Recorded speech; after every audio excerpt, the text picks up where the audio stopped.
বিদ্যাজ্যোতি স্কুলে সিলিং বিপর্যয়, উদ্বোধনের ৩ বছরের মধ্যেই ভেঙে পড়েছে সিলিং।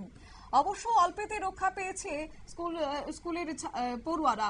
চরিলাম অটল বিহারী বাজপেয়ী বিদ্যাজ্যোতি স্কুলে সিলিং বিপর্যয়, যদিও ঘটনাটি সেখানে লক্ষ্য করা গেছে, তাতে কেউ হতাহত হয়নি, তাই কিছুটা হলেও স্বস্তি পেয়েছেন স্কুলের শিক্ষক শিক্ষিকা সহ অভিভাবকরা। তবে সকলের একটাই অভিযোগ, যদি সেই হলঘরে সেই সময়টাতে ছাত্রছাত্রী থাকা অবস্থায় সিলিং ভেঙে পড়তো তাহলে কি হতো। এলাকাবাসী বলেন, তেলেঙ্গানার রাজ্যপাল জিষ্ণু দেববর্মনের প্রচেষ্টায় স্কুলের পরিকাঠামো উন্নতি হয়েছিল, কিন্তু বর্তমানের এই বেহাল দশা নিয়ে রীতিমতো আশঙ্কায় এখন স্কুলের অভিভাবকরা, পাশাপাশি স্কুলের শিক্ষক শিক্ষিকারাও। কি রয়েছে বিস্তারিত শুনুন। চলে আজকে আমরা স্কুলে আসার পর দেখতে পেলাম যে আমাদের যে কনফারেন্স হলটা আছে এটা সিলিংটা পুরোপুরি ভেঙে নিচে পড়ে গেছে। তো আমরা গতকালকে স্কুলে আসার পর দেখেছিলাম এটা ঠিক আছে, এটা গতকাল রাত্রেবেলা কোনো এক সময় এটা হয়েছে। তো যাই হোক, এটা আমরা আসার পর দেখলাম যে এটা পুরোপুরি ভেঙে নিচে পড়ে গেছে। মিটিং চালানো হলে তো নিশ্চয়ই ক্ষতি হতো, কারণ এখানে আমাদের অনেক লোক, বিভিন্ন মিটিং হয়, বিভিন্ন প্রোগ্রাম হয়।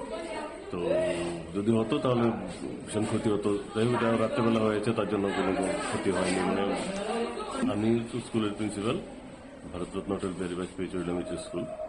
হ্যাঁ, জানিয়েছি, আমরা ওভার টেলিফোনের সঙ্গে সঙ্গে এসে জানিয়েছি। এখন আমরা চিঠিও পাঠাচ্ছি আমাদের ডিইউর কাছে। কিরকম বলতে, এটা তো আসলে এই ব্যাপারটা আমার আইডিয়া নেই যে কোনটার কিরকম ইয়ে আছে। এটা তো ক্ষতি হয়েছে বাস, কারণ আমাদের মানে বিভিন্ন প্রোগ্রাম এখন যেখানে করতাম এটা এখানে আপাতত করা যাবে না আর কি।